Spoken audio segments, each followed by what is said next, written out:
I'm going to try something new today. I have a new setup that I'm going to attempt. I had to do a training yesterday. Y'all, I had 140 people in a 1 hour training yesterday. It was so crazy. And it's because, like, when I'm facilitating, I need to have certain things that are there as cues. So, because otherwise I'll forget. So, for instance, like when somebody comes into the room, into the Zoom room or whatever, I have the chimes on because if not, I'm not looking at the waiting room. Like I'm looking at whatever I'm looking at. So that gives me a cue like, oh, somebody's here, somebody got dropped out or whatever. Imagine what that was like with 140 people who are randomly getting kicked off of Zoom, logging in from their iPhone, logging on from their computers. Like it was so much, but we couldn't turn it off because we still needed the cues. Oh, it was wild. But also it was a great training. Everything went well because I'm really good at what I do. But also that was mad crazy. So after I got off of that, like it feels like my brain was on like hyper focus and I had to like give my brain a moment to be like, all right, girl, we did that. Whew, and also it was 1 hour, and usually our trainings are 2 hours. So it was like laser focused. I was exhausted. I think I went to sleep. I usually go to sleep around 1 a.m. And I think I went to sleep at I was in the bed at 11. I know that. My eyeballs probably closed at probably about 11, 12. I forgot to wear my Fitbit last night because that's how I track my sleep. I forgot to do that last night because I was so tired. But yeah, that was crazy. I don't know why I just started telling y'all that, but that was wild. Hey y'all, I'm Kimberland, and this is the Frolicking Truth, a soft space for Black women who are tired, brilliant, and ready to heal. Here, joy meets justice. We calm our Black ass nervous systems, we unmask, and we leave behind whatever that is trying to kill us. You're seen here. You're safe here, and you don't have to do this alone.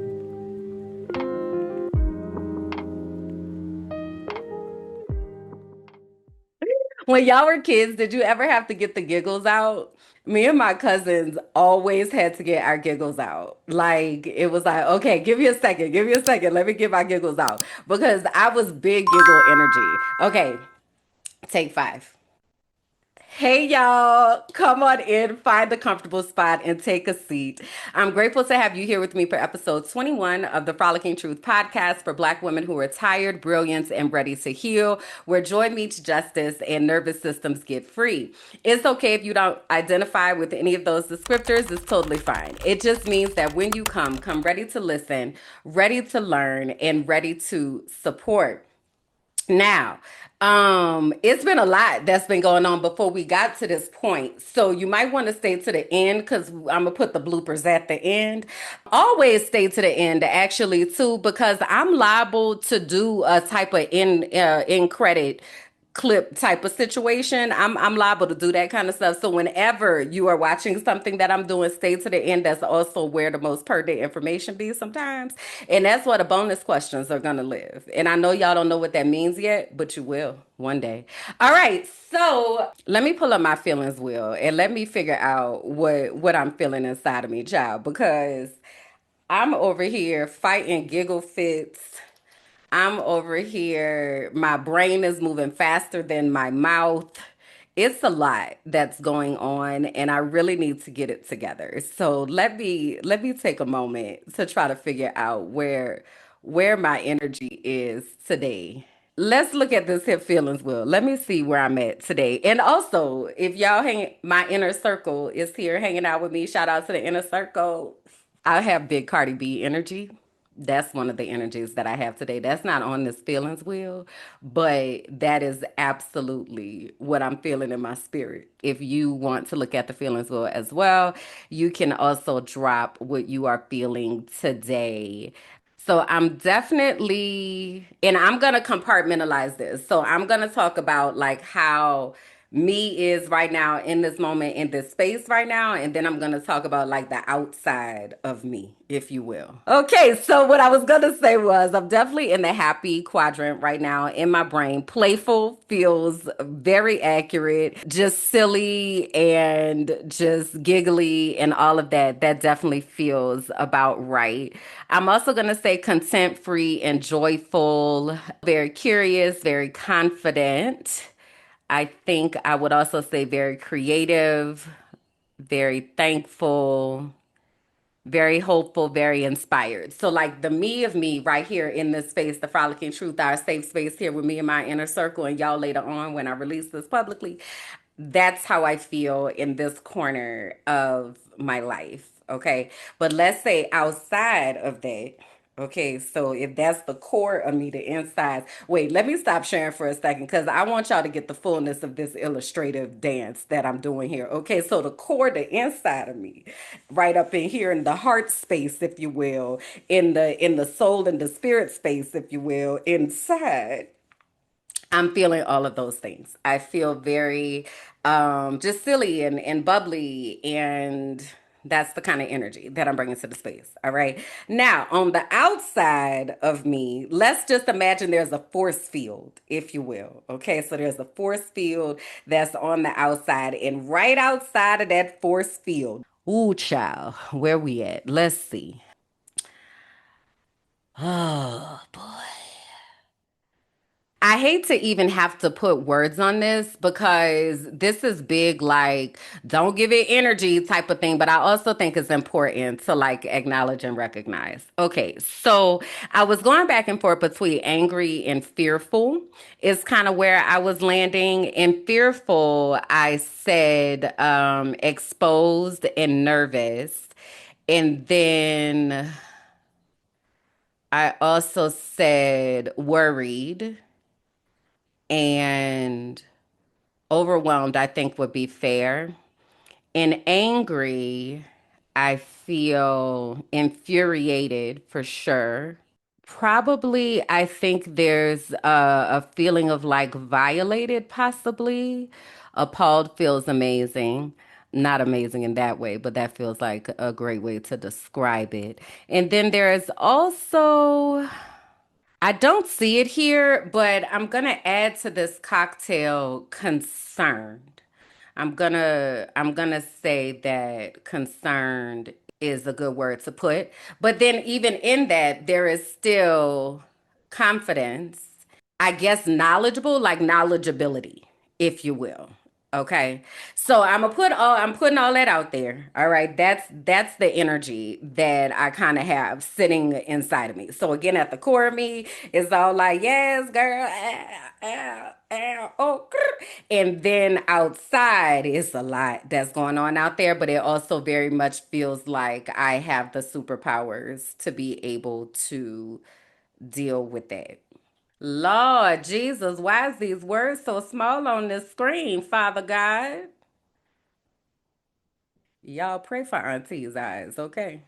Cause listen, my eyeballs, they done got me a long way. You know, I don't know at what point I probably came out the womb not being able to see, to be honest with you. But I wound up getting glasses in third grade. And it's because I was sitting at, so I was always like in the front of the class, top of the class, teacher's pet, all that. That was me. Okay. That was my academic life story. Apply that to every single circumstance there might be. That's who I was at school. So I'm achieving. Okay. I'm doing the things. I'm also an auditory learner. So I don't have to be looking at you in order to retain what is being said. If I'm listening, I can recall the conversation. I know what happened, right? So I'm in third grade in Miss Kester's class, and I'm sitting at the front row because I need to be able to hear. And now I know that if I can't hear, then I need to be able to see. And if I can't see and hear, count me out. I'm not even here. Okay. So anyway, I'm sitting in class and I'm looking at the board like this. So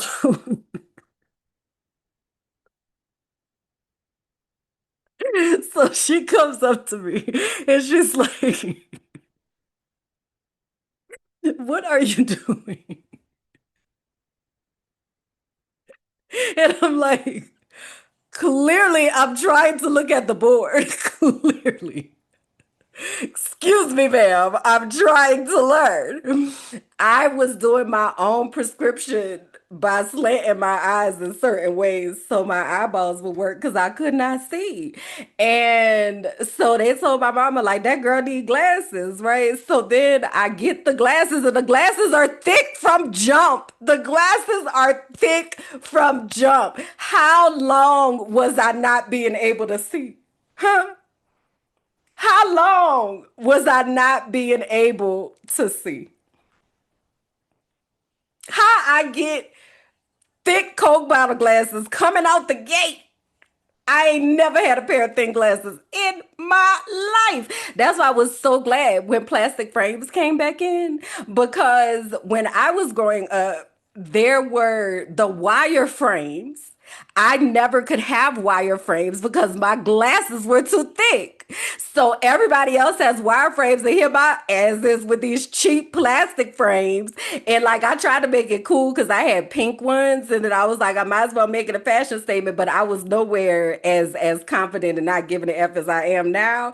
And that is one of the things that I got teased about when I was in school, was not being able to see, and people knowing how poor we were because I had to have the regular plastic lenses or whatever. They were thick as hell, and I had these wire frame. I mean the plastic frames. It was so impressionable, clearly, because I'm still feeling it today. But I said all that to say I got to go get an eye exam, y'all, because this prescription, and just for context, for anybody who knows glasses, my prescription is like -8.5 and -9. Okay. I cannot see. You know how some people be like, oh, I left my glasses at the house, and they just go about their day? That's not possible for me. That is not possible. I would not be able to, literally gonna need somebody to guide me. There's a step right here. I cannot see. Okay. Cannot. Oh, it's the worst. But anyway, I need to get a new prescription because these particular frames, they're really heavy, so they be sliding down all the time. But also, when I have to go from like screen to phone, or like my eyes, they be getting jiggy with it. Like it be a lot that be happening.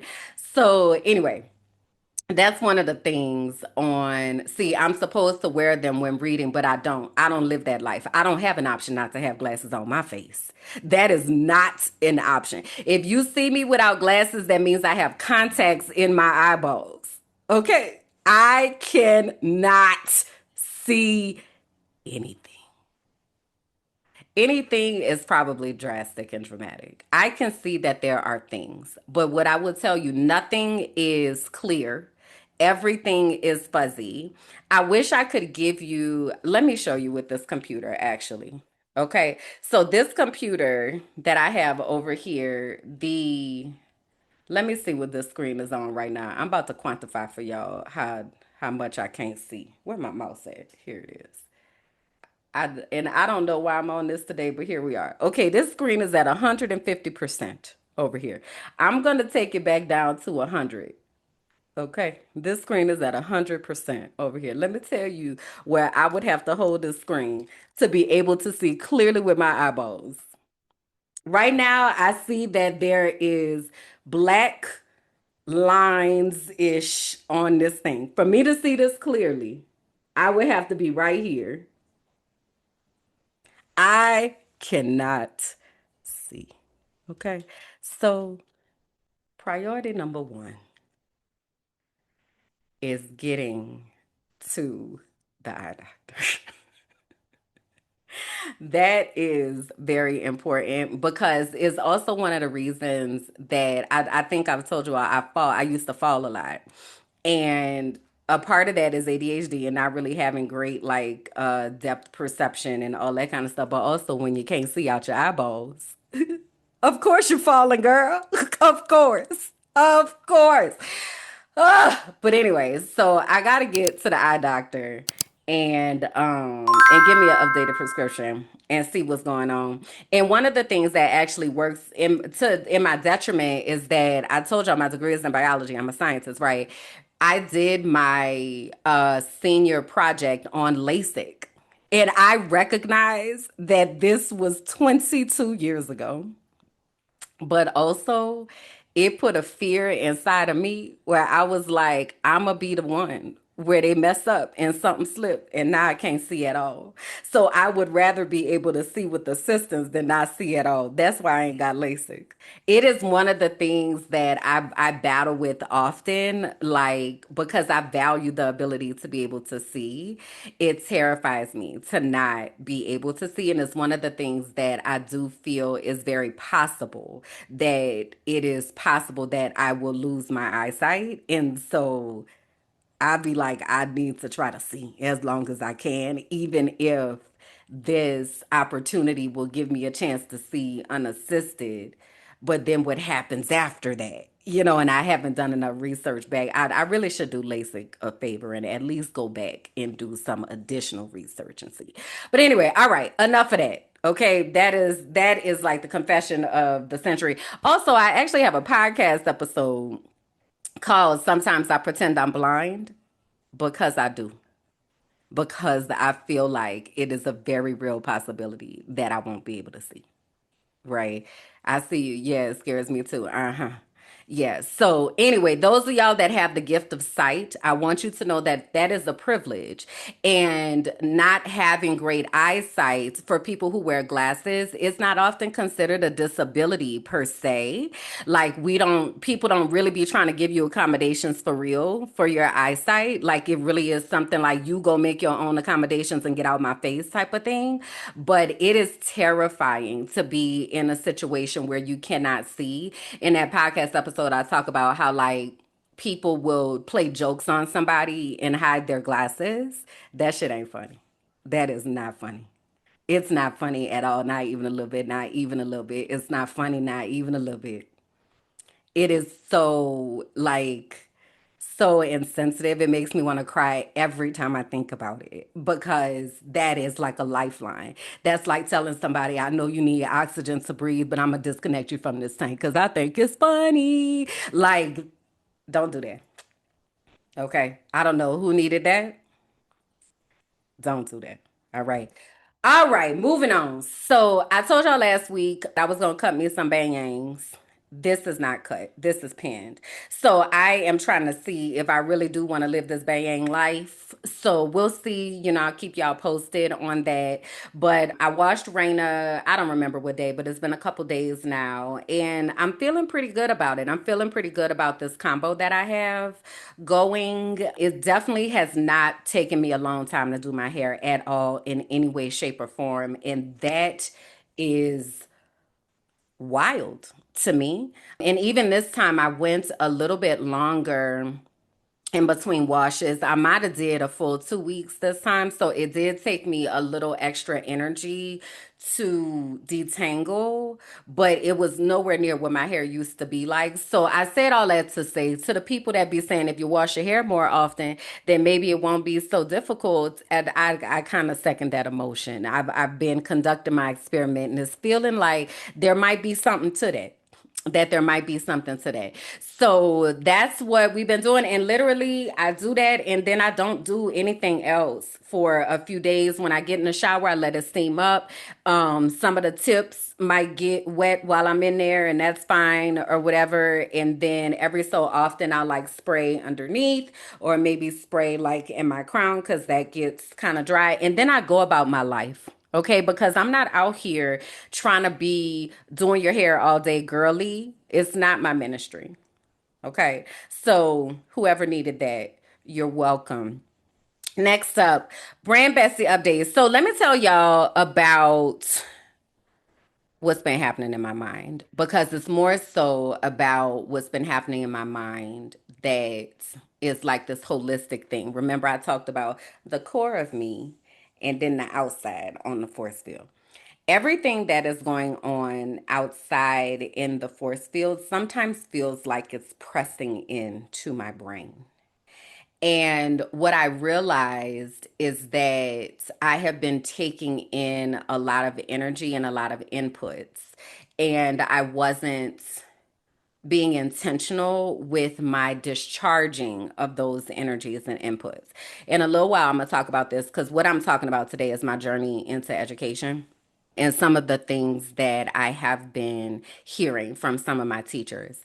But the reason I bring that up is because the things I have been hearing from my teachers about what's happening in schools, I have to do a better job with discharging that information and not internalizing it, which is really interesting because I've done a lot of work to not compartmentalize as much, but there really is no way, I don't know, somebody who's a mental health specialist, please chime in the comments that also let's have you over on Gathered and have a deeper conversation. But I don't feel like there's a way to not compartmentalize. I don't feel like there is a way to exist in the world without having to have some ability to be able to detach, especially in this 2025 world. Got to. Got to.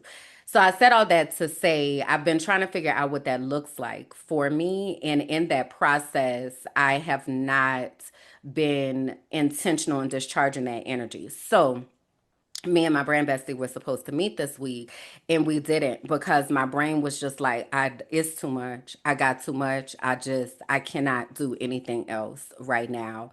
And I'm grateful to have the type of relationship to be able to say that, and it's like not judgment, or it doesn't feel like where you got to push through and that type of culture. I'll even say I told y'all that we are planning a new project and we have this new podcast that's coming out, and we're going to be making those announcements really soon about what that looks like and everything. But we were supposed to do something towards the podcast, and somebody else messaged and was like, yo, I got a lot going on. And I was like, yo, we got to honor capacity. Like, we sometimes get in this space where we just push instead of stopping and being like, okay, all right, this is a lot. The other thing that happened is that I have facilitated some professional developments, and the professional development was in doing an energy audit. And I had asked them if they were a battery right now, what percentage would they say that they're at? So I'm going to ask y'all that question too right now. You can drop it into the comments. You can drop it into the chat. You can drop it into the live chat if you're watching this during the premiere. If you're here right now with the inner circle, if you were a battery, what percentage would you be at right now? Let me ask myself. It's interesting. I feel like my battery is going up since I've been here, which is really cool. So I started out, I was like, it feels like it's at 78%. And then I was like, well, no, actually 82. And then it was like 84. 84 is kind of where I stopped that line of thinking. But I feel like that's a beneficial question to ask ourselves because one of the times when I had asked people about this battery question, somebody told me they was at 3%. Somebody told me they were at negative, like the phone had turned off and the charger wasn't working, so the battery was just consistently draining. Here in the comments, we have 80%. Like it's really, I think, a question that for me, it feels accessible to be able to think about it in those terms for some reason. So anyway, when I did that with those folks and I was asking them those questions, it really made me say inside my own brain. And I want to say that day I might have been at like 72% or something like that. But by the time Monday had rolled around, I was at like 32. And I said, oh my, oh me, oh my, sis, we got to put something in order. So that's what I'm really trying to dedicate this week to is really structuring things out because right now my battery, one of the questions that I had asked on the energy audit was, what is something that is draining you that you may not have known, like something like a secret drainer, if you will, that's draining your energy? And y'all know what I said? Having to figure out what the hell I'm gonna eat every day, bro. I'm so tired of this. I am so tired of every day having to figure out what the hell I'm gonna eat so I can live another day. It is dumb. I hate it so much. And it makes me mad because I love to cook. Like cooking is so much fun for me. What I don't like is cleaning up. And I don't like the planning and the preparation and having to think about so many things. And it's like, do I have this? Do I have that? Can I get this? Can I get that? Oh my God, every day? Ah, I'm so over it. So when I identified that there are all of these small things that take up so much of my brain space that makes me feel like I want to bust out a window. In those moments, I said, okay, I need to really structure out what I'm gonna do as far as food. Like I need to have a menu. I need to always have certain items that I have on hand. I need to have things in the freezer to be able to defrost. So like I had made some chili the other day, which is a catch 22 because I really like it and also it gives me gas so bad. Granted, it does not stink, but oh my God, my stomach sometimes be hurting from the beans. So that's kind of like I'm not used to that anymore. My stomach hurting after I eat. That's not something that I usually experience. So that makes me feel some type of way. But it also could be because I had put Greek yogurt in it because and replaced for like sour cream. But I think it might be time to sunset Greek yogurt as well. This is what happens. This is how I wind up stop eating stuff because I just can't take the discomfort anymore. Anyway, another tangent. So, chili, for example, when it doesn't hurt my stomach, is something that I can make in a big batch.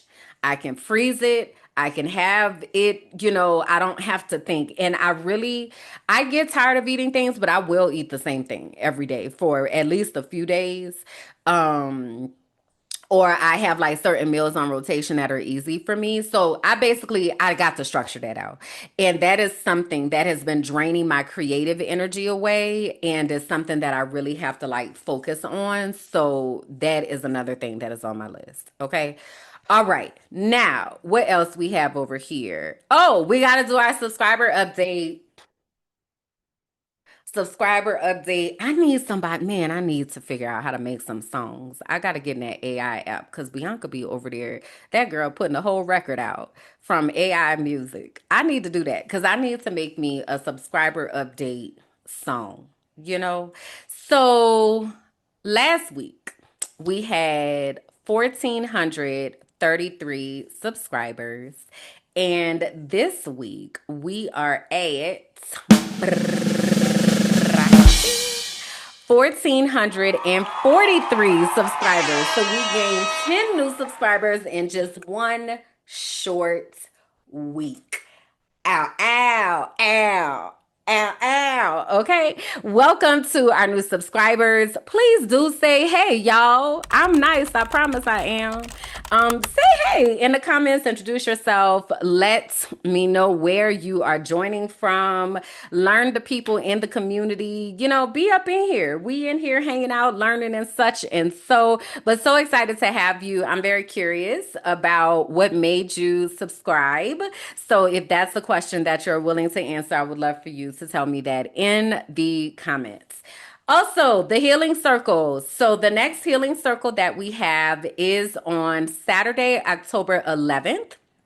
Remember, the Healing Circle is a space for Black women who are looking for a space to be able to rest, to be able to breathe, to connect to your breath, to connect to your spirit. So I partnered with the Well Educator, and we host these healing circles every month. Last month, we had representation from various places in the US, South America, as well as Germany. So we are excited that the word is spreading and people are coming and really getting healing. So again, this is a space for Black women. You do have to turn on your camera so that we see that you are indeed a Black woman.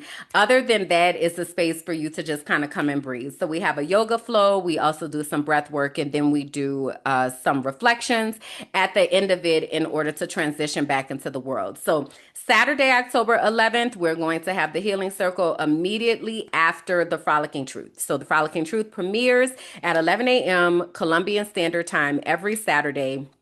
Immediately following the Frolicking Truth on October 11th, we're going to have the Healing Circle, and that's from 12:30 to 2 p.m. Central Standard Time, Colombian Standard Time. You go to tinyurl.com/Black Women Healing Circle. Again, tinyurl.com/Black Women Healing Circle. You can register for our next session, which is October 11th. And we also have the following sessions after that. So you can register for as many as you would like so that that time is held on your calendar. All right. And then before I get into the things, the last thing is a reminder of our soul work, remembering that we are asking ourselves what characteristics that we need to have present in order to feel safe in a community, in a sisterhood, in a partnership. What if the thing you've always called too much was the exact thing God designed on purpose? This is for the ones who've always known they were different. Too sensitive, too loud, too knowing, too intuitive, too woo-woo. But what if your sensitivity is actually your superpower? What if your intuition was your inheritance? Discover Your Destiny is a 10-week sacred journey back to yourself. We explore the design of your soul, your spiritual gifts, and the unique way that God speaks to you. This isn't church. It's not a rule book. It's not a performance. It's the moment you stop chasing approval and start walking in divine alignment. You'll gain clarity, language, and confidence around who you are and what you are here on the earth to do. You'll learn the real voice of God. And if you feel called to go on to become a certified intuitive melanated life coach, this is where that path begins. There are 2 ways to enter this sacred container: the Destiny track, full investments and coaching experience, or the Divine Exchange track, where internship meets soul work. You'll support podcasting, content creation, or brand development behind the scenes while learning how your unique gifts benefit the collective. Your knowing isn't a flaw, it's the fingerprint of God. This is your invitation, and I hope that you'll answer.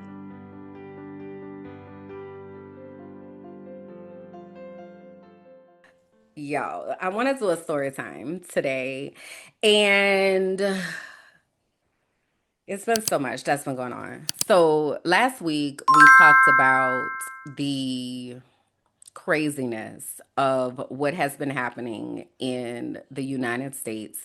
I don't know if y'all knew this. The rapture was supposed to happen yesterday. So we're recording this on Wednesday, September 24th. But yesterday, Wednesday, September 23rd, the rapture was supposed to happen. So it sounded like this particular rapture was just for white people. It sounded like specifically for white supremacists, it feels. So I don't know if there's like a second rapture for those of us who are people of color or from other areas, or maybe, we missed it. Maybe we were just never going to qualify for the rapture.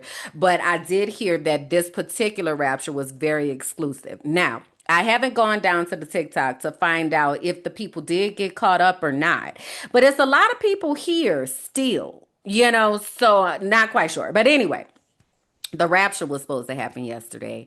And there's a lot of spiritual lunacy that is going on and a lot of cult mentality type things. So we talked about that man last week, and they had his funeral in all air quotes. And I mean all the air quotes that you can find, all the air quotes funeral.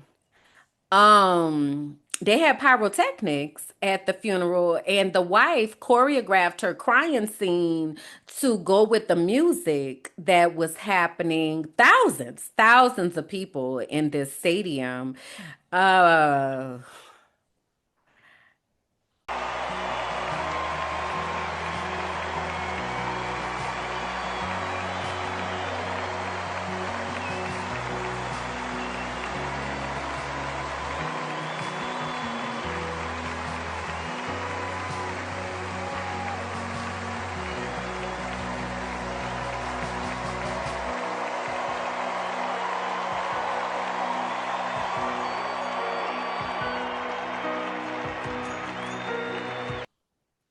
oh, is you all right? Like, what is happening?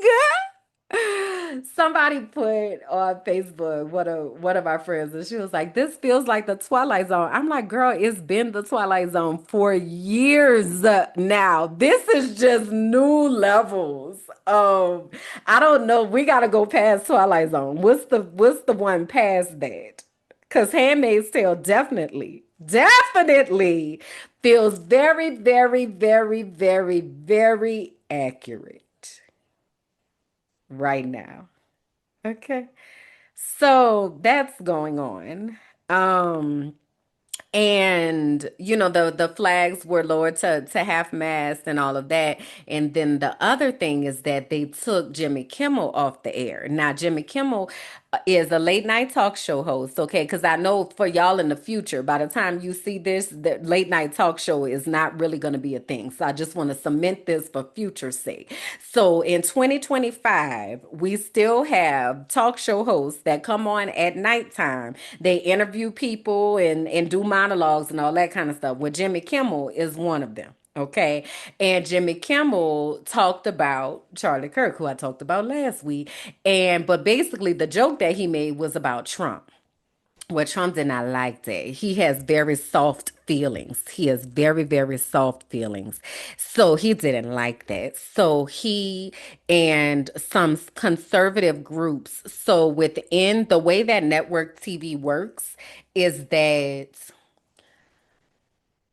there are your big stations. So there's ABC, CBS, NBC, and Fox.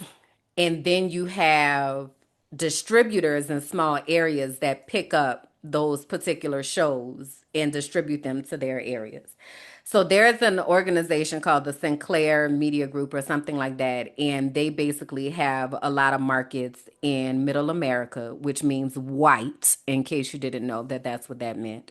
So they have a lot of markets in Middle America, and basically they were like, get him out of there. We're not putting that on, and our people are not gonna watch that. We're not gonna air it. So then Disney was like, yo, you need to sit down. He got sat down, is basically what happened. So Jimmy Kimmel got sat down. And then they told him that he needed to apologize and he needed to give a donation to what's the name of the daggone podcast? I don't know. Whatever that man's podcast is called. Turn Around USA or something like that, maybe. I don't know. That might not be the name of it. But to make a donation to this podcast, like make a formal apology, like all this kind of stuff, right? So Jimmy was basically like, I'm not finna do that. Jimmy's a white man, by the way, in case you didn't know that part too. So then all of these people came out and they were like, oh my God, we stand with Jimmy. Like, how dare y'all? This is censorship, which mind you, censorship has been happening before this, but then both people got a little bit more woke up when this happened, okay? So oh my God, this is censorship. So then people started boycotting. So then it was like cancel the Disney subscriptions, cancel the Disney cruises, cancel the Disney weddings. So then people started canceling left and right. Then it was asking them why they was canceling. It was like, how y'all did my boy Jimmy? Well, child, they put Jimmy back on the air. Now, I ain't had a chance to watch his monologue when he done came back, but I heard that he said what he said and he said it again. But it's 28 minutes. So I'm going to have to watch it and see. But nonetheless, It's been wild out here for freedom of speech and all of that. And it's a lot of cult mentality that's happening right now in the United States of America. The freedom of speech is no longer a thing. At this point, I don't know that it ever was, honestly, but it definitely ain't. If there was a question right now today, if it's a thing, ain't. Okay. So, having said that, it has been interesting to watch how all of this shows up in an arena that I am very familiar with, which is education. Okay. So I wanted to take y'all down the road of how I became an educator and then kind of circle back to what is happening in education right now. So, first of all, you need to know I never wanted to be a teacher. It is the very, very, very last thing that I thought I would be doing with my life. My degree is in biology. I was planning to be in the lab finding a cure to sickle cell. I'm good on children. And probably when I was in college, so I told y'all I did research, like lab research and all of that when I was in college. I also worked at a plasma collection center when I was in college, and I worked in the lab. So I was processing the plasma. At that time, I realized it was a very, very lonely life in the lab because my previous lab work had always been with other people who were also doing work in the lab at the same time. But most times when you're doing scientific research, it just be you in there a lot of times, especially if because you're on your own timing with your own experiment. If you're growing something or whatever, like you're on your own timing for how you need to come back and check in, and that might not align with somebody else's. So, when I was in the plasma collection center, I was like, I don't know that I really want to be in the lab. Maybe I don't, right? So I kind of started being unsure about that. So I graduated from college. I was about to say barely. I didn't barely graduate, but I did. I lost my scholarship. I don't know. I don't know if I told that story, but fast forward if I did. I lost my scholarship. I wound up getting another scholarship from, well, not another scholarship. I had a Gates scholarship that they increased through UNCF to cover my senior year because I lost my scholarship through Fisk. And it was because I couldn't pass organic chemistry. So in all of that time, my brain had also become really, really tired after I had to do so much to graduate because my senior year I was taking like 20 hours and all of my classes were science classes. The only relief that I had was an art class. So I really was kind of off of that. I was like, I really don't want to do nothing that got to do with science no more. Never mind. Right. So I wound up going to be a drugstore manager. So I worked at Walgreens when I first got out of college. I wound up being a manager at Walgreens, and I did that for like 3 years. And it was a very monotonous job. Like jobs like that, you basically do the same thing almost every day. Like the same people usually come in there. It's the neighborhood store. Like it's very, very monotonous and routine. And I also realized I didn't like that. And I was tired of white people cussing me out behind big roll of toilet paper and canned salmon. Like, ma'am, we don't have it. You want this rain check or no? Like, I'm not doing this with you. So in December of 2005, it was another holiday season. Now, we were already required to work 44 hours per week during a regular week. During the holidays, we were working like 60 to 70 hours. And I was at a 24/7 store. And we would have to work overnight. We would like it was a lot. It was a lot. So I said to myself, if I got to go through another Christmas season at this place, I can't do that. I go to sleep. I mean, I go home one night in December and I see this commercial and they were like, we need teachers. We have critical needs areas, math and science. We need teachers. Please come and teach. And I was like, puh, who finna teach kids? Not me. So I go to sleep that night and I could not sleep. I could not sleep. I was tossing and turning all night long. And it was like, what would I teach? Who would I teach? Where would I teach? And I woke up the next morning. And so by this time, after having lost my scholarship and all that, me and God, we had a thing going on. So by this time, I knew when God was telling me to do something and that God would talk to me in my dreams. So I woke up and I said, okay, I guess I'm supposed to go be a teacher. So I go to work that day. I talk to my supervisor. His name is Paul Zagami. And I said, PZ, I'm supposed to go be a teacher. So I said, I'm not leaving today, but this summer I want to transition into education. So he said, well, what you got to do, KJ? And I said, I don't know. He said, well, let's figure it out. So we get on the internet and we research what I need to do to go be a teacher. And he supported me the entire way. So I wound up when I was at Walgreens. We also had the photo department. So I had some customers that would come in that were teachers, and they would get pictures developed of their students and them and their students and dances and like all this kind of stuff. And I always thought it was really interesting. So when I decided I was going to go be a teacher, one of my employees told one of those teachers that I was going to go be a teacher. So she sees me one day and she was like the teacher, and she said, "Oh, so and so told me that you gonna try to be a teacher." I said, "Yeah, I'm not really sure like what that looks like, but yeah, I feel like that's what I'm supposed to do." So she said, "Okay, this is what you need to say when you have an interview." So she tells me all the things I need to say. So then at the county, they had this is all in Hillsborough County, Florida, and Tampa. They had what they called a teacher interview day. And basically, what would happen is they would take all the schools that had openings and they would go to one central location. So then you could do multiple interviews in a day instead of trying to drive all across the county, because Hillsborough County is the seventh largest school district in the nation. And to get from one side of Tampa to the other side of Tampa can take you up to 2 hours, okay, if there's traffic. So I go to teacher interview day and I don't really know where to teach, right? So I'm like, I go to this particular school that was around the corner from us. Like there was another school that had a science position. I'm like, I don't know. So I put them down on the thing. So I go to the first interview and the teacher, who is my customer, walks out. And she says, "What you doing here?" And I said, "I'm here to interview." So she's like, "What?" So I'm walking in and I see my now one of my really good friends was sitting there. She was an assistant principal. So the teacher, her name is Michelle.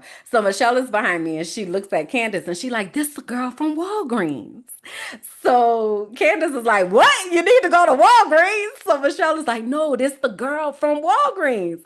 So I do the interview and it went well. And then Michelle walks me out. She said, "Keep your phone on because sometimes they might call you back. So keep your phone on." So, okay, I do that. And then I go to my next interview. So the next interview is with another school. And y'all, I thought I did so bad on this interview because that lady was like, "How you gonna decorate your classroom?" And I was like, "With posters about science." I don't know, ma'am. She was like, "What kind of clubs and things are you gonna bring?" I was like, "Stepping."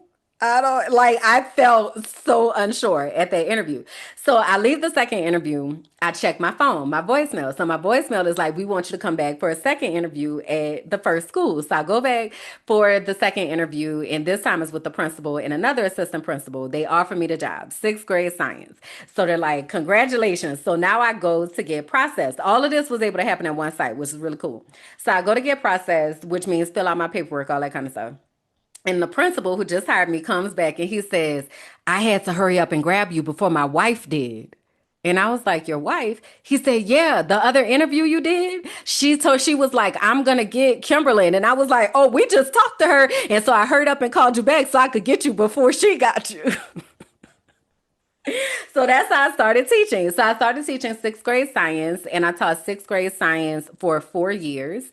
Within my first year teaching, I took over the team. So I took over as a team lead. And while I was teaching sixth grade, I wound up doing this program called Leadership in Middle School Science, and was basically about inquiry based learning. So I learned all about how to help people learn how to think and critical thinking skills and all that kind of stuff. So I taught sixth grade for 4 years, and then I moved up to eighth grade. And I taught eighth grade for 2 years, and I took over the science department. This is when I got my first introduction into school improvement, because there was this lady, two white ladies actually. One was at my school supposed to be a science coach, and one was supposed to be a support for the school. And when I tell you, them women lied, lied, lied, and did everything they could to undermine the children. Oh my God, it was crazy. And I remember going like toe to toe for my kids and being like, "No, like y'all not," and for my department, like, what is happening here?" Like, it was a lot. It was a lot. I don't even remember everything that happened when I was there because it was so crazy. So I got interested in school improvement at that time because I'm like, there's some systemic issues up in here. Like your bias and your prejudice, like, and your racism, like this is a problem. So After that, I moved into mentoring. And I basically, what would happen by this time is God was making things very uncomfortable for me. And I had realized that when God was doing that, that meant it was time for me to go. So that's what was happening at the school. And this is when I started asking God for emails. So I was like, God, I don't know what's happening. You know, I'm turning this department around. When I tell you our scores increased, I was really talking about bias. I made them watch the Blue Eye, Brown Eye Project by Jane Elliott. I don't know if you all have heard of that, but it's basically an experiment that was done in the 70s where she tried to help white people to understand what racism felt like.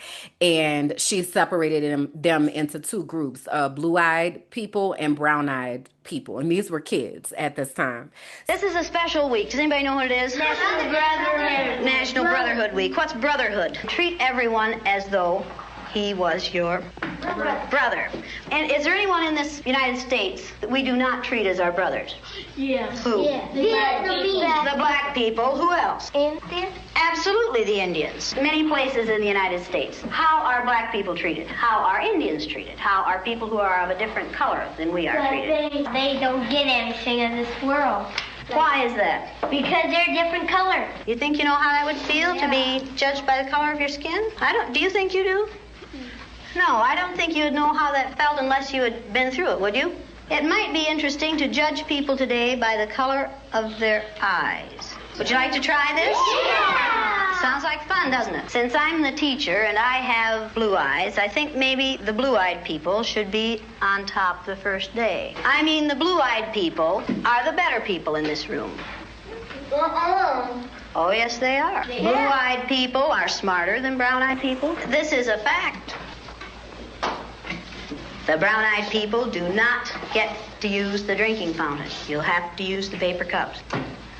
You brown-eyed people are not to play with the blue-eyed people on the playground. Well, the brown-eyed people in this room today are going to wear collars so that we can tell from a distance what color your eyes are. You ready, Laurie? Brown-eyed. She's a brown-eyed. You'll begin to notice today that we spend a great deal of time waiting for brown-eyed people. I don't see the yardstick, do you? It's coming over there. Hey, Miss Lake, you better keep that on your desk when the brown-eyed people get out of hand. Oh, you think if the brown-eyed people get out of hand, that would be the thing to use. Who goes first to lunch? Blue-eyed. The blue-eyed people. Blue-eyed people may go back for seconds. Brown-eyed people do not. Brown-eyed. Don't you know? They're not smart.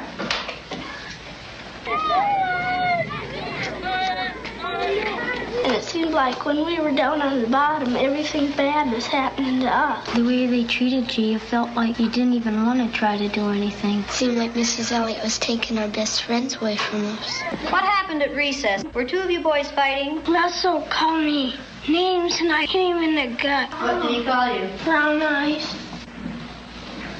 They always call us that. They keep calling us brown eyes. What's wrong with being called brown-eyed? It means that we're stupider. I watched what had been marvelous, cooperative, wonderful, thoughtful children turn into nasty, vicious,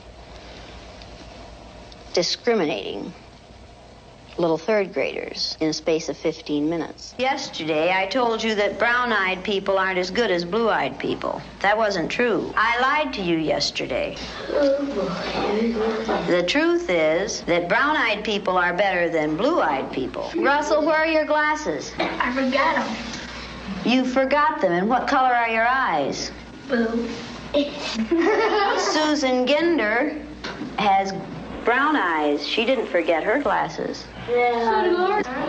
Russell Ring has blue eyes, and what about his glasses? He forgot them. He forgot them. Yesterday we were visiting, and Greg said, "Boy, I like to hit my little sister as hard as I can. That's fun." What does that tell you about blue-eyed people? They're naughty. The brown-eyed people may take off their collars, and each of you may put your collar on a blue-eyed person. The brown-eyed people get 5 extra minutes of recess. You blue-eyed people are not allowed to be on the playground equipment. You blue-eyed people are not to play with the brown-eyed people. Brown-eyed people are better than blue-eyed people. They're smarter than blue-eyed people. And if you don't believe it, look at Brian. I use Orton Gillingham Phonics. We use the card pack. The brown-eyed children were in the low class the first day, and it took them 5.5 minutes to get through the card pack. The second day, it took them 2.5 minutes. The only thing that had changed was the fact that now they were superior people. You went faster than I've ever had anyone go through the card pack. Why couldn't you get them yesterday? We had those collars on. You think the collars kept you? just keep thinking about those collars. Oh, and you couldn't think as well with the collars on. 4 minutes and 18 seconds. How long did it take you yesterday? 3 minutes. 3 minutes. How long did it take you today? 4 minutes and 18 seconds. What happened? One down. What were you thinking of? This. I hate today. How do you do? I hate too. Because I'm blue-eyed. See, I am too. There's nothing, it's not funny, it's not fun, it's not pleasant. This is a filthy, nasty word called discrimination. We're treating people a certain way because they are different from the rest of us. Is that fair? No. Nothing fair about it. We didn't say this was going to be a fair day, did we? No. And it isn't.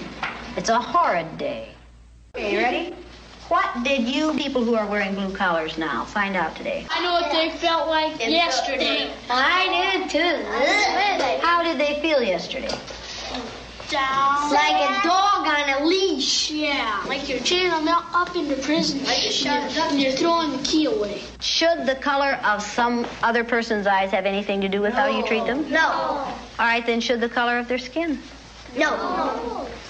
Should you judge people No. by the color of their skin? No. When you see a black man or an Indian or someone walking down the street, are you going to say, look at that silly looking thing? No. Does it make any difference whether their skin is black or white? No. Or yellow? No. Or red? No. Is that how you decide whether people are good or bad? No. Is that what makes people good or bad? No. Now you know a little bit more than you knew at the beginning of this week? Yes. Okay, now are you back? Yes. That feel better? Yes. Does the color of eyes that you have make any difference in the kind of person you are? Mrs. Valley. So the experiment is on PBS. I'm going to look for it and see if I can find the link, because it's really interesting. And Jane Elliott still does advocacy work to this day, and she is very much a human rights activist. But anyway, I made my department watch that because I'm like, we have some very serious issues with our students of color, and we're majority a school of students of color. Like, we've got to fix this. So in that time, I really got an understanding of how to turn around a department, turn around learning, turn around culture, turn around mindset. So when the white women was doing all that stuff and lying on me, I was like, God, something has to give. Like, I cannot keep doing this. Can you just send me an email? Because I don't know what I'm supposed to do. Sure enough, that was on a Tuesday. I get a pop-up, and the pop-up was like, we're looking for mentors, new teacher mentors, and, you know, in these particular areas. I wind up applying on that Thursday. That next Tuesday, I get an invitation for an interview. I went to the interview on Thursday and had the job the next Tuesday. Okay, that's how quick that got to show up. So then I started mentoring, and I mentored first and second year teachers, and I also supported administrators on how to support first and second year teachers. So I did that. Then I also got into professional development. So I started training teachers across all content areas in all grade levels about different practices of effective teaching, as well as creating culturally competent schools. Did that, left that, went back to one of the schools that I was mentoring at, and I took on this role as a student success coach. And basically, I worked with kids who had experienced failure in the past, and they were trying to figure out how to achieve. Did that for a few years. I also wound up being like a PR person for the school, because I don't know if y'all know this, that a lot of people support elementary schools and a lot of people support high schools, but middle schools have a deficit in the type of support that comes from the community.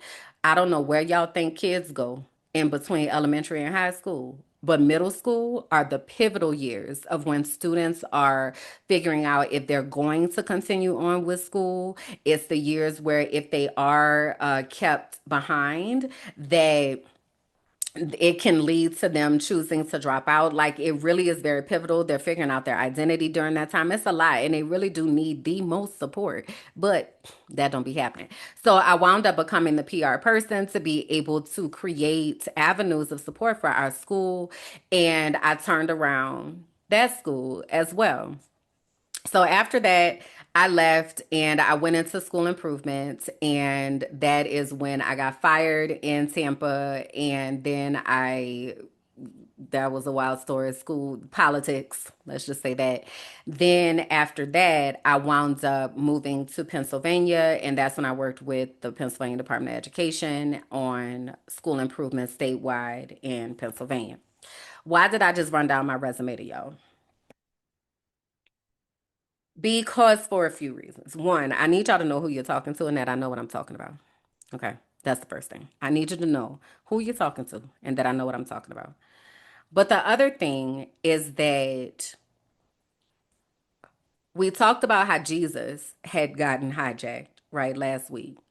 I think that we don't realize how our education system is being used to indoctrinate our children. And I think that should be extremely concerning. But for some reason, we kind of tap out and feel like we don't have to worry about it. Now, I want to say this, I don't have children, okay? I don't have children.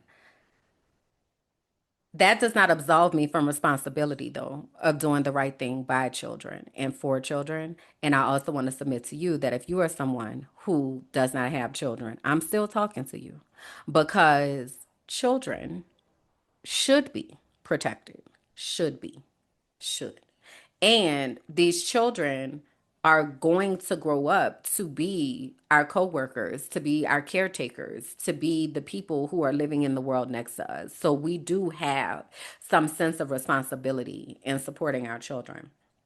But um one of the reasons why I left the classroom is because I wanted to have exponential impact.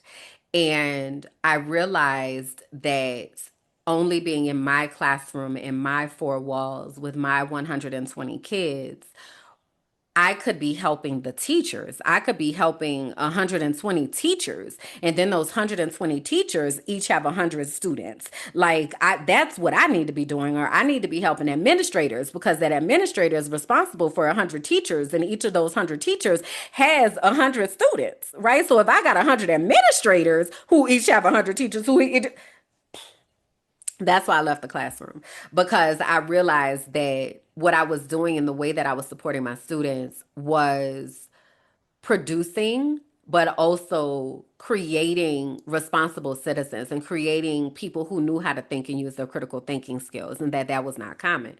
So I left for exponential impact. And one of the things and one of the ways that I see that coming back full circle right now is I told y'all just a minute ago, there is no more freedom of speech in the United States of America. There are teachers across the US who are losing their jobs because they have said, I am not going to provide a moment of silence for a white supremacist in my classroom. I'm not doing that. Educators across the country are filing lawsuits alleging they were unlawfully fired for their comments about Charlie Kirk's assassination. In the complaints obtained by ABC News, plaintiffs claim their First Amendment rights were violated because the comments were made on personal social media accounts. One teacher in Iowa says she was fired for comparing Kirk to a Nazi. The district confirmed the firing, saying the situation was, quote, handled in accordance with applicable federal and state law and board policy. The president of the American Federation of Teachers condemned the firing, saying, quote, no one should celebrate another person's murder, but using this tragedy to encourage doxing, censorship, and firing of people for their opinions, including educators' private opinions shared during their personal time, is wrong. That is such an incredible stance to take. And it is so necessary, and it's one that I would be willing to take for my students. And there are many teachers who are, and there are many teachers who are not. I remember so I started teaching in 2006. Hurricane Katrina happened in August of 2005. The first time that I went home to see what the city looked like was in February of 2006. When I went home to um, to see New Orleans, I took all of these pictures because I wanted to go back and show my students. And I had a poster in my room because we also learned about hurricanes that year. So I had a poster in my room about Hurricane Katrina. I had my house on there, like different pictures from around the city. And I remember one of my coworkers, she was the geography teacher and our social studies teacher. And I was talking about how my students and I had had this conversation about Hurricane Katrina. And she was like, you know who I really feel bad for? The pets.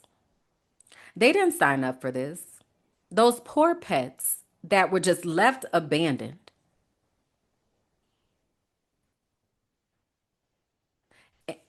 And I remember being like,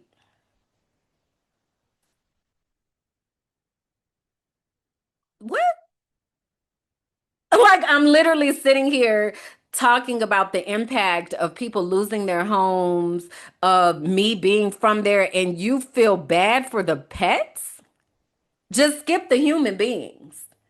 It was the first time that I realized, and this is my first year teaching, it was the first time that I realized that all teachers do not actually care about people.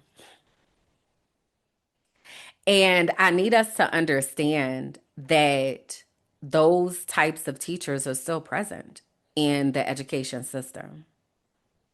And they are responsible with teaching your children every day. That should cause us concern. That should cause us concern.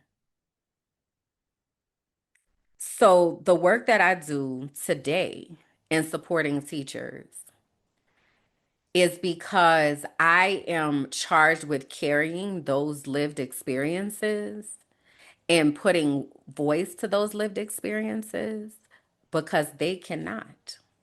Because they are working beside people that will say something like, I feel more empathy towards a pet than I do towards human life. So the way that my activism shows up is in me amplifying those stories. So I have three here that I want to amplify. So this first story is from a math teacher. And this teacher was talking to me because they didn't have the supplies that they needed within their classroom. And they said to me, everybody told me that this would be difficult, but I did not understand that we would not have supplies. They told us to give this wish list of all these things that we might need, and I told them that I needed compasses and protractors and rulers, and they gave me five. My classes have at least 25 students. What am I supposed to do with five rulers? And I work at a school that is filled with students who come from areas that have experienced systemic marginalization. Therefore, they don't have access to all these resources. So, how are we supposed to teach the kids? And it was so interesting because as this teacher was sharing this with me, I'm just sitting there. Like I don't have any type of emotional reaction. Like I'm just sitting there. And I wound up looking at myself in the camera and I said, I know that my lack of reaction might make it seem like I'm detached from this situation, but it's not that I'm detached. It's just that this is very common. And I hate that this is your welcome into education. I don't know if y'all knew that many times schools do not have the basic supplies that they need to teach kids. I had another teacher, and this teacher is bilingual. So, this teacher was talking to me about support for students who are English language learners. And the teacher said, I do all I can to make sure that my students are able to achieve, but I only teach them this subject area. Like they're trying to come to me about all their other subject areas because I'm the only one who is equipped to even take the time to be able to support them. And I asked the teacher, I said, don't y'all have Google Translate?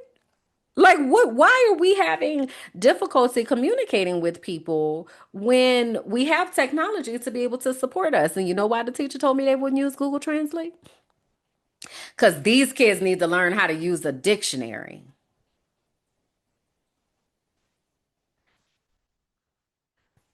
Two things. One, you do have to learn how to use a tool like a dictionary.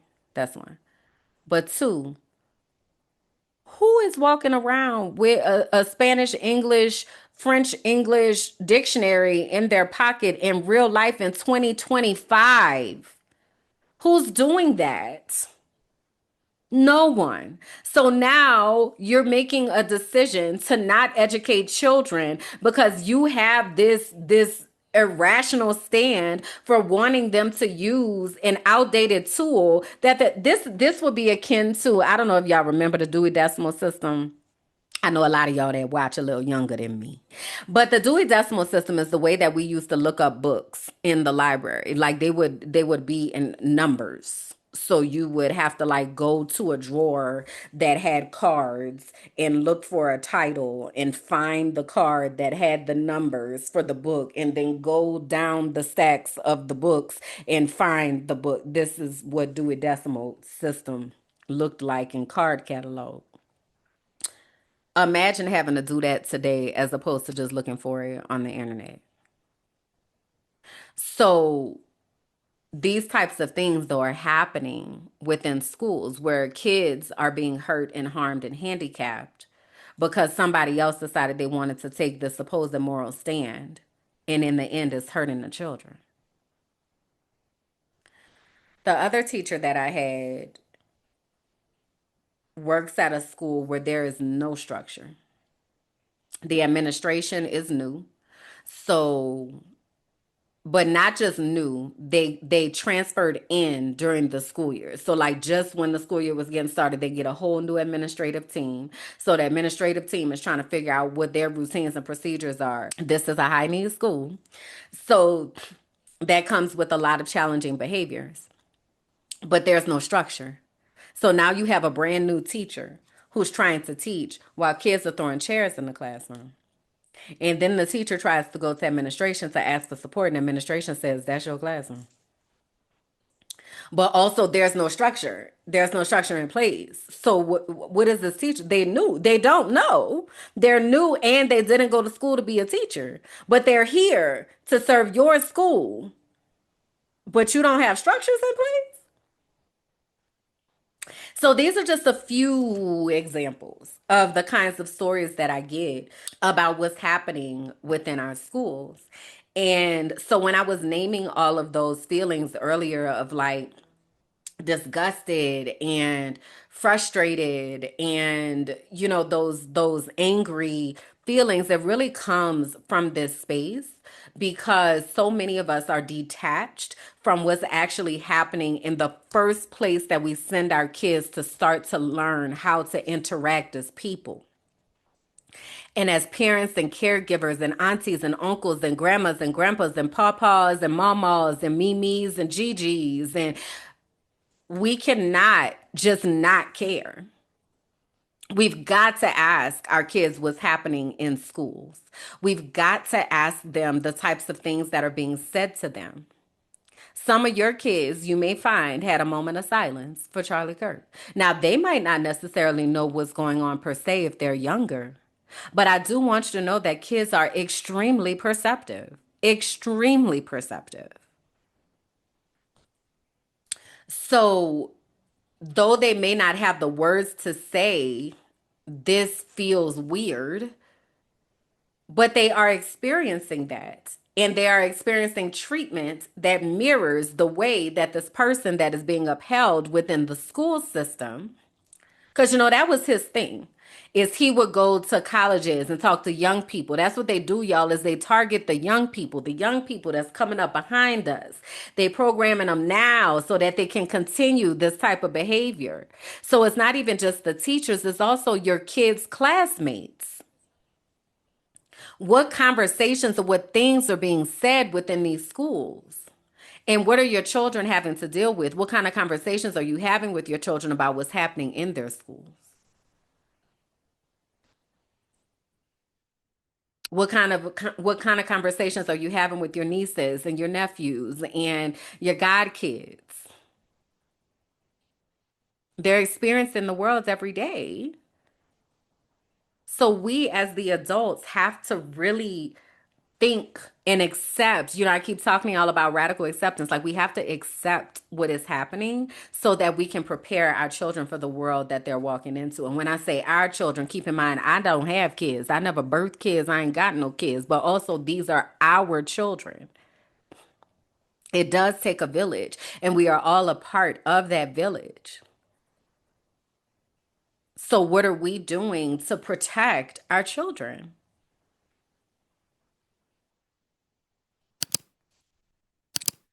So, somebody had asked me if I would recommend education right now, like getting into education. And no, I would not. That is a very, very, very easy answer.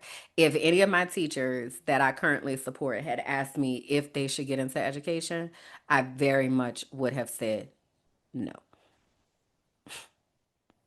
Because the way that the system works is it works to burn you out. It doesn't appreciate you. It doesn't honor truth. It is very much politicized. I think it is more impactful to be outside of the system right now than inside of the system. But I'm grateful for the people who have chosen to do the work from the inside. Some people are called to do that work. That is not my calling anymore, but some people are called to do that work. But the state of education right now is it's not even, I can't even call it being on life support. It is done. It is hanging on by a real thread. And that's going to impact all of us. So that's the first thing is that I say the first thing. That's the main thing is that all of the things that are happening so drastically, and the people that are experiencing them cannot talk about them. Enter me. So I carry these stories because they can't, because they have been silenced. I carry these stories for all of the children that didn't sign up to be used as political tools and to be fed by a propaganda machine. I carry these stories for people who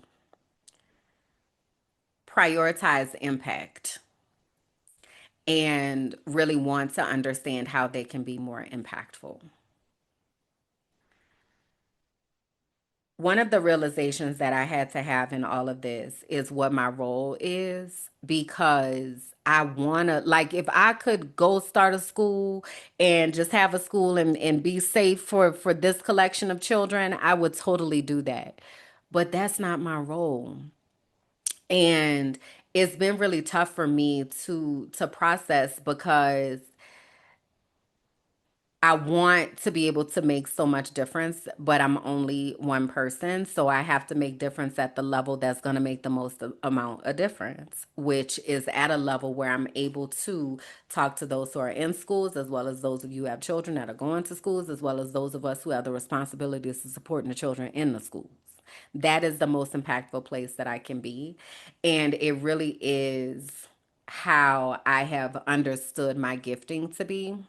It was also important for me to process that I am meant to support the systems and establish the systems, but I'm not meant to stay to work in the system.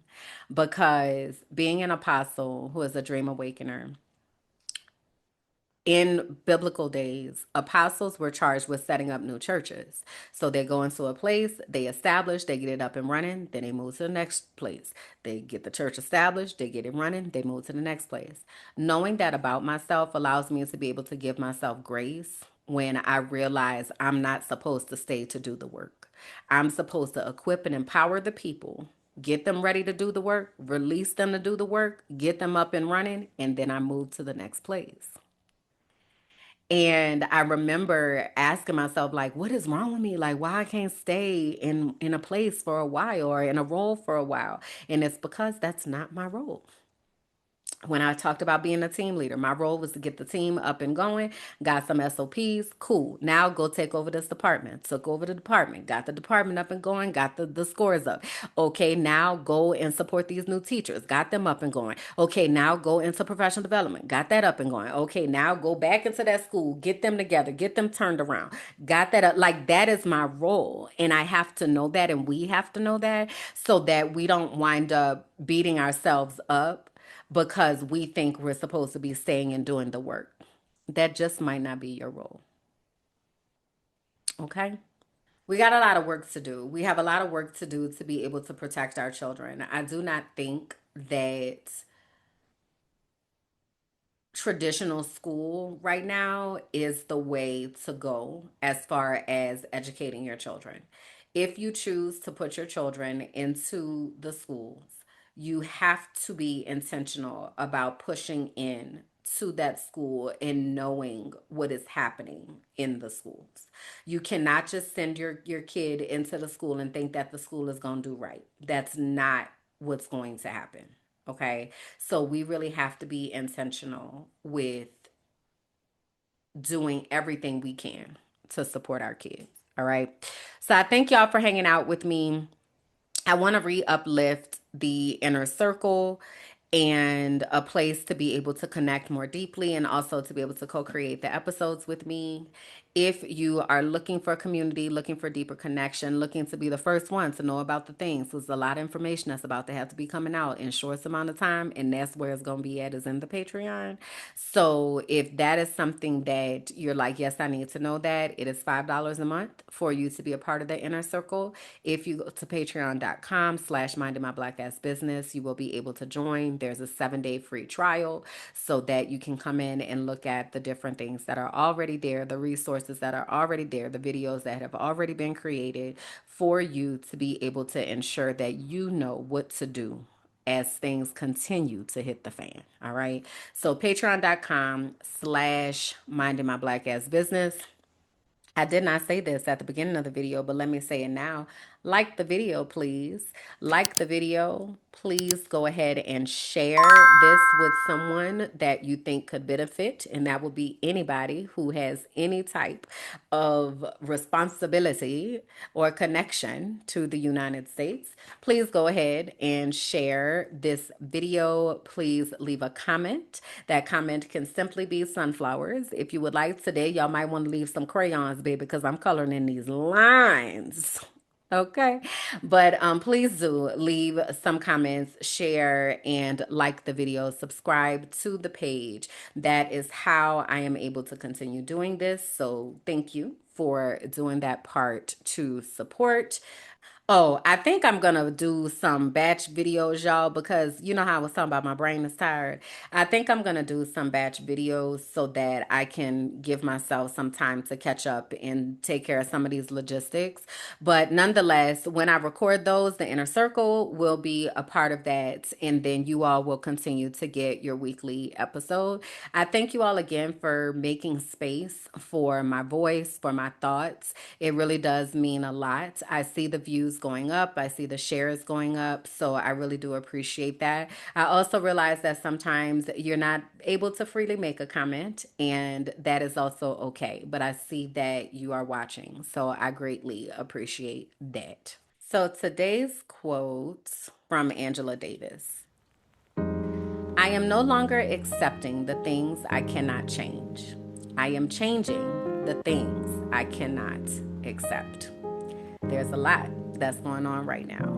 that we have the ability to be able to make changes for ourselves and for our communities so that we are able to protect ourselves. We do not have to accept what is happening. We can make different choices, and those choices can protect us. So I urge you all to stay connected, to get connected. Remember our soul work. What are the characteristics and qualities that you need to feel safe in community, whether that is sisterhood, partnership, relationship? What are the things that you need to feel safe? All right. On that note, I'm going to go ahead and get out of here. Stay for the bloopers. Bye. All right, cool. All right. Hold on, close this, close that. Run a show doc is up, and check the camera. My glasses are falling down my face. Push them up one more time. And action. I can't never be serious on the other side of action. Okay, all right, take two, action. Hey, y'all. Welcome to episode 21 of the Frolicking Truth podcast. And actually, that's not even how the intro goes. See, I was trying to read it from the paper and I just totally messed it up. Take three. Take three. Maybe it's because I was doing it like this and that's not how you're supposed to do it. I'm actually supposed to do like the clapper thing. Okay. Take four. Okay.